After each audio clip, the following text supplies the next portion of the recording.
slow down. It's Friday, but it doesn't matter to me. Pick up vehicle, she hands towing, tow required. Today's like this. Today's one of those days where it's very clungy. Starts in my mind, and I gotta slow my mind down. Just start observing and stop reacting. Start observing and just watching. Pay attention. What's happening? Instead of reacting, pay attention. See what's happening. Just look around. See what's happening. The activity's going on. You know. I gotta pay more attention. This is definitely a fucking hot zone. I always see cars pulling up and leaving around here.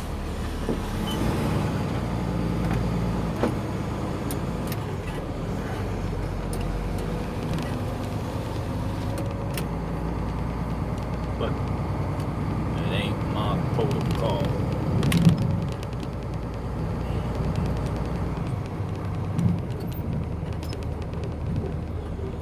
She ain't no good. Like the way she walked out, damn, she got my attention.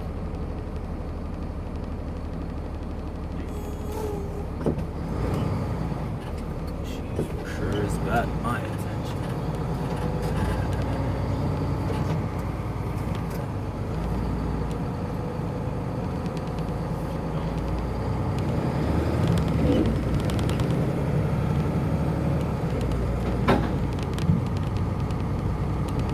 Gotta slow down and start observing.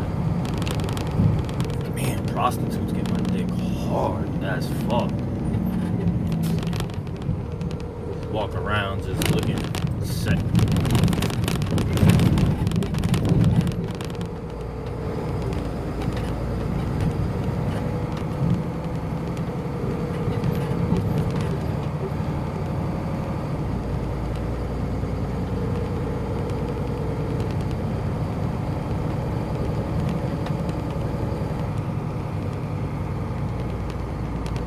Mary, pick up.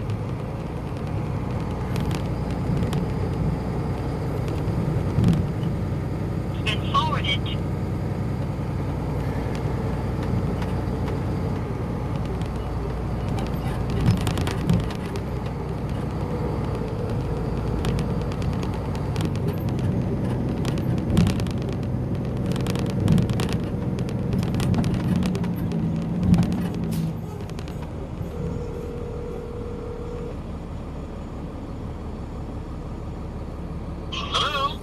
Yeah, I'm with the towing company. Yes, we're right outside of Scenes Towing. You know the location? Yeah, I'll be there within 12 minutes, if that. Just That's letting you fine, know. sure. Thank you. Yeah, man. Thank you very much. We're in a white Mazda right on the corner of Wilkins and Robach. Awesome. I'll see you soon, brother. Thank you, sir. Bye-bye.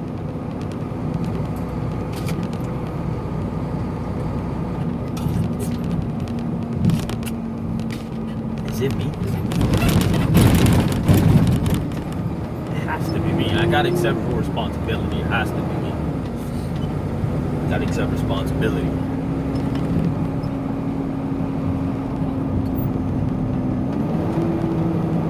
Nothing happened. It's just he either has been waiting for a long time.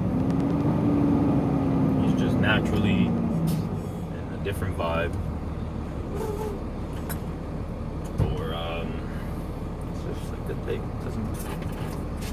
Maybe his check ain't come out as supposed to.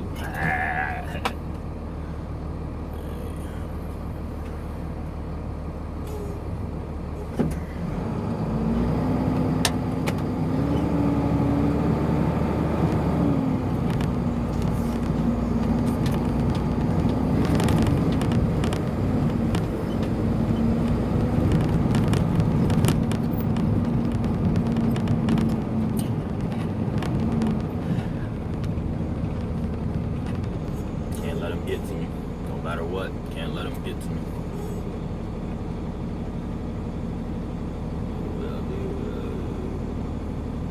But we go back a bit. I had always said that crypto and Bitcoin in particular and macro were the same thing. They just didn't know it yet.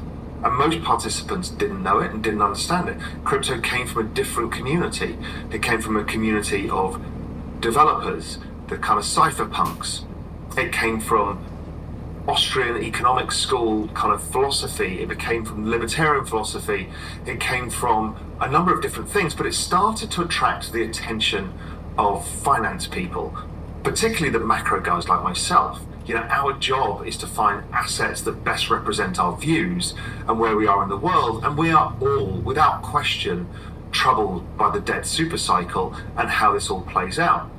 So when we saw Bitcoin, you know, one by one, people moved across.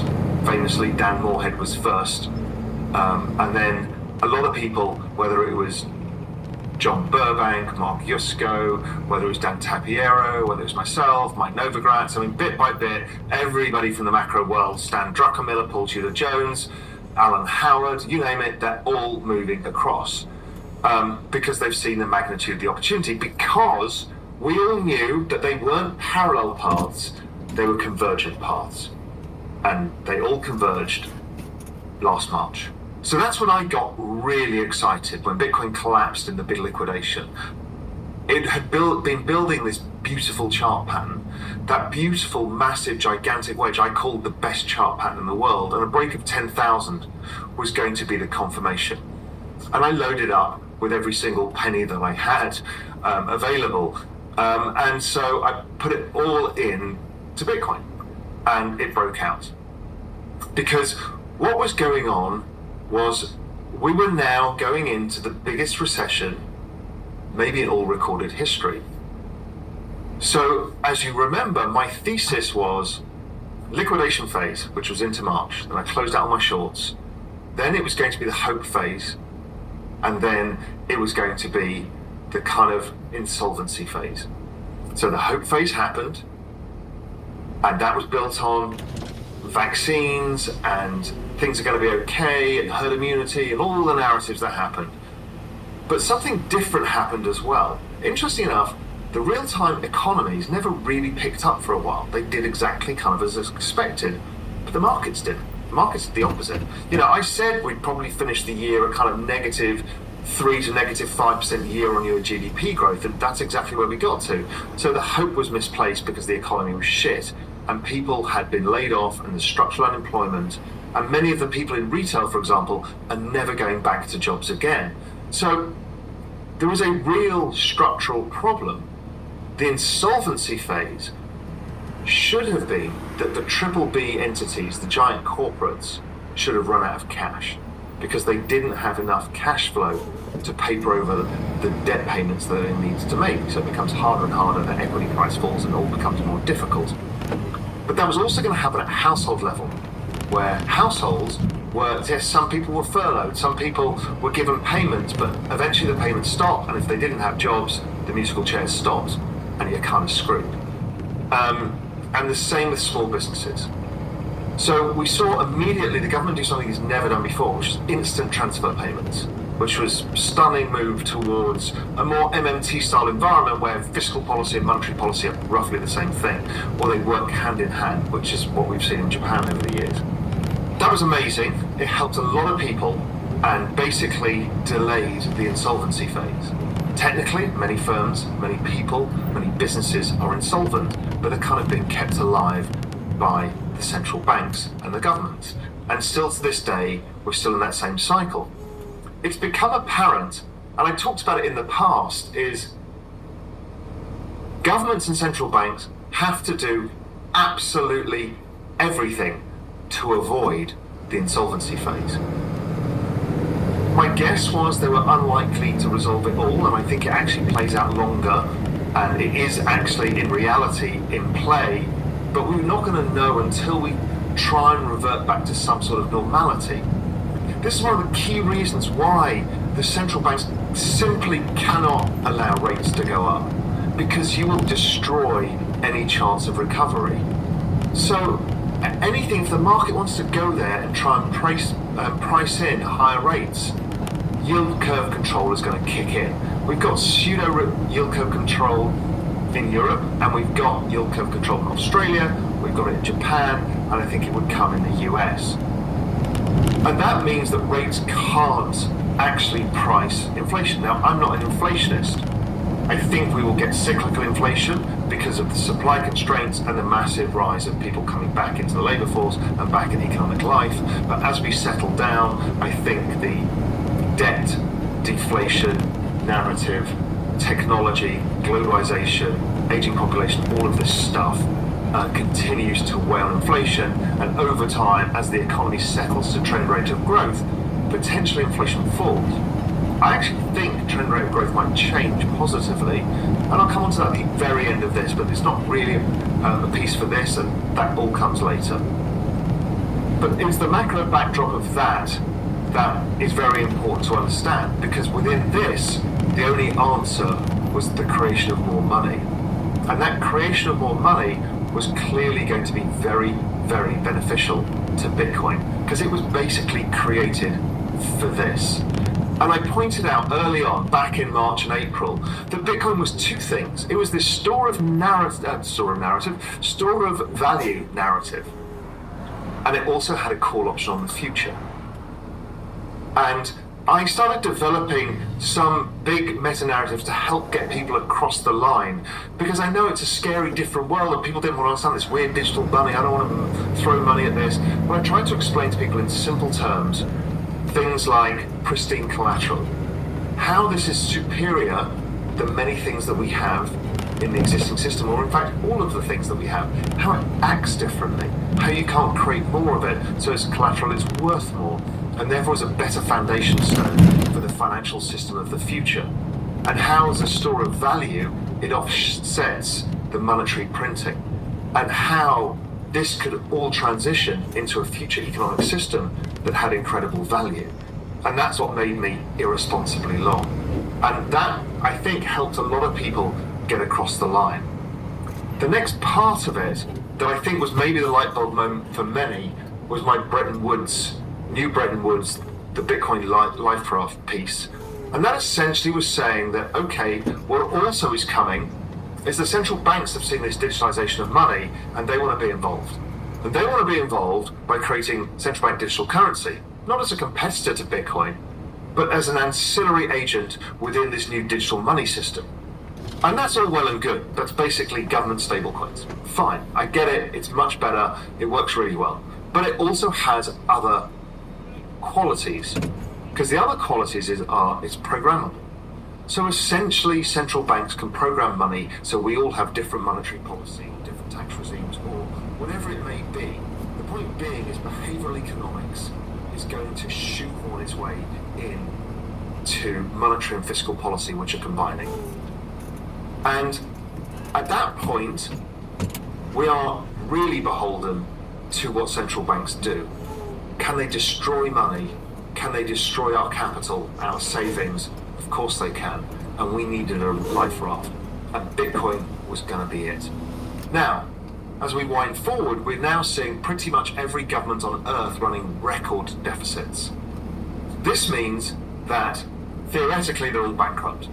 But we know in this modern world of printing of money, bankruptcy in governments doesn't mean the same thing unless you can't print money, hence why emerging markets get bankrupt, developed markets don't. So the answers to these record deficits is all the story of debt, really, right? How do you finance that debt? Well, you finance it in the age-old way. Taxation, inflation, and debasement. So taxation around the world is going up, everywhere, without question. And there's very little things you can do about that, because the legalities, whether you like it or not. But inflation and debasement, they're two different things. Now, central banks around the world have put inflation targets that are higher than where we are now. Will they be able to meet those? My view remains, and has been for the last 20 years, or maybe even 30 years, no. I don't think inflation is structurally able to be generated. I could be wrong. Of course I could. Let's wait and see. The definition of debasement is the action or process of reducing the quality or value of something.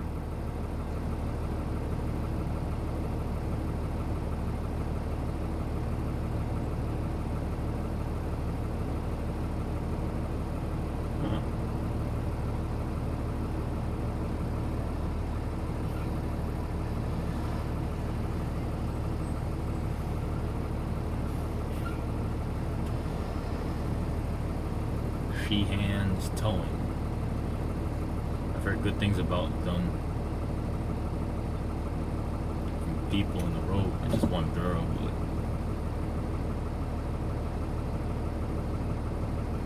two good things. Another coworker that I had, somebody that works in this company, he mentioned good things about them as well.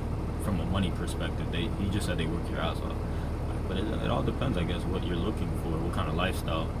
The reason it wasn't good for him, it didn't work out, was because he had a family, and which, man, like, I think I would have bought into that before, but I don't know. I think now that's more of a reason to just go in harder if you have a family, like. And realistically, I knew I wasn't effective being present. Like, yes, but no. Like, I was effective to a certain degree, but I could have been more effective by just being out, working, building, making money.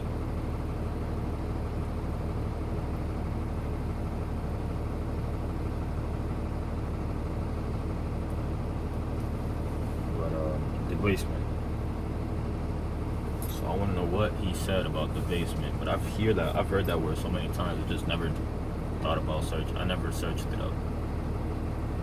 17.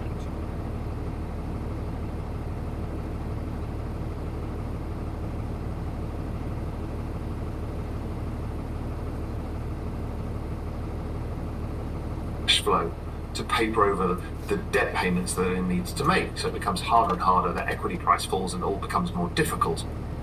But that was also going to happen at household level, where households were, yes, some people were furloughed, some people were given payments, but eventually the payments stopped, and if they didn't have jobs, the musical chairs stopped, and you're kind of screwed. And the same with small businesses. So we saw immediately the government do something it's never done before, which is instant transfer payments, which was a stunning move towards a more MMT-style environment where fiscal policy and monetary policy are roughly the same thing, or they work hand in hand, which is what we've seen in Japan over the years. That was amazing. It helped a lot of people and basically delayed the insolvency phase. Technically, many firms, many people, many businesses were insolvent, kept alive by the central bank. 25 to base. And still to this day, we're still in that same cycle. It's become apparent, and I talked about it in the Base past 25. years. Hey, I'm on location, just waiting for the vehicle to be taken out of the gate as she ends. My guess was they were unlikely to resolve it all, and I think it actually plays out longer. And it is actually, in reality, in play, but we're not going to know until we try and revert back to some sort of normality. This is one of the key reasons why the central banks simply cannot allow rates to go up, because you will destroy any chance of recovery. So anything, if the market wants to go there and try and price in higher rates, yield curve control is going to kick in. We've got pseudo yield curve control in Europe, and we've got yield curve control in Australia, we've got it in Japan, and I think it would come in the US. And that means that rates can't actually price inflation. Now, I'm not an inflationist. I think we will get cyclical inflation because of the supply constraints and the massive rise of people coming back into the labour force and back in economic life. But as we settle down, I think the debt deflation narrative, technology, globalization, aging population, all of this stuff continues to weigh on inflation, and over time, Globalization. And there's another word, geopolitics, which I think I know what it means. Geopolitics, I think it means like politics, world politics, instead of just, but anyway, globalization. Globalization. The process by which businesses or other organizations develop international influence.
relating to politics, especially international relations, as influenced by geographical factors.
Everybody's always helping someone.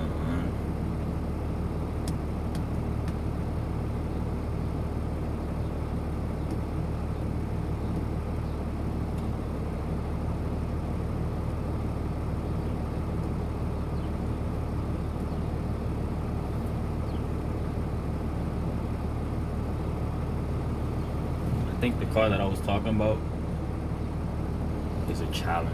Let me look that up.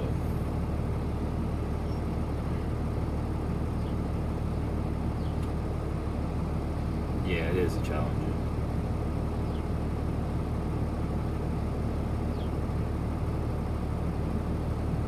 Yeah, Challenger is better than the Charger.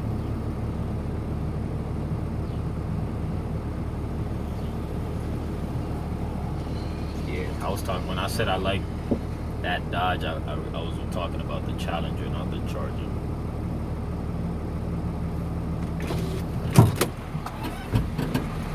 Hey, what's up?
Hey, hey, hey.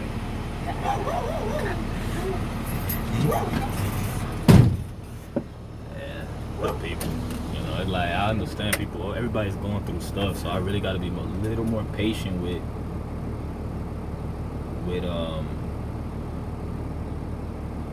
I just got to be a little more patient and stuff. Like, I know that eventually, like initially, people don't know. They come at me disrespectful, and he didn't really come off disrespectful, but honestly, I'm gonna trust my intuition. He kind of did. He was throwing on some like over the phone. I could be wrong, but I'm gonna trust my intuition. There was a little bit of, but anyway, I always try to change the tempo, especially in person. I don't always. I try to. So most of the time, I try to change the tempo in person, just by giving off good energy and just being me and respectful.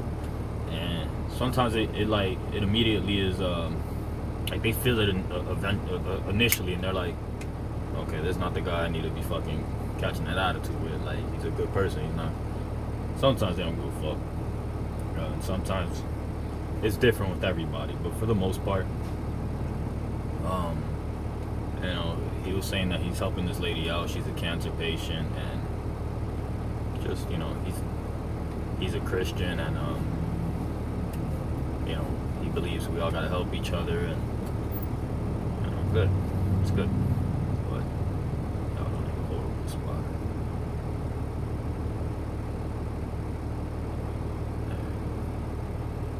Damn, tow truck drivers are nice with the drive. But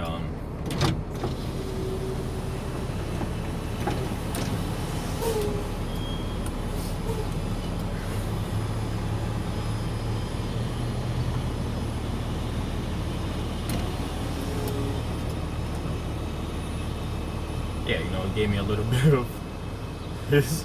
We tow trucks gotta be careful. The drivers, we be running out in the middle of the road and shit, and there be cars coming on the opposite side. And he almost got rocked. Yeah, you know, I could do better. I could do better. Just being more empathetic and really just being thoughtful of shit. I pretty much made out with that garbage can. Skin that bitch. I had friction sex with the garbage can. I got really close to it. But yeah, man, like I just gotta do better. I just gotta be a bigger person and just be better. How I treat people, I just gotta do better. Cause everybody's going through their shit. No matter what, rich, poor, we're all going through something.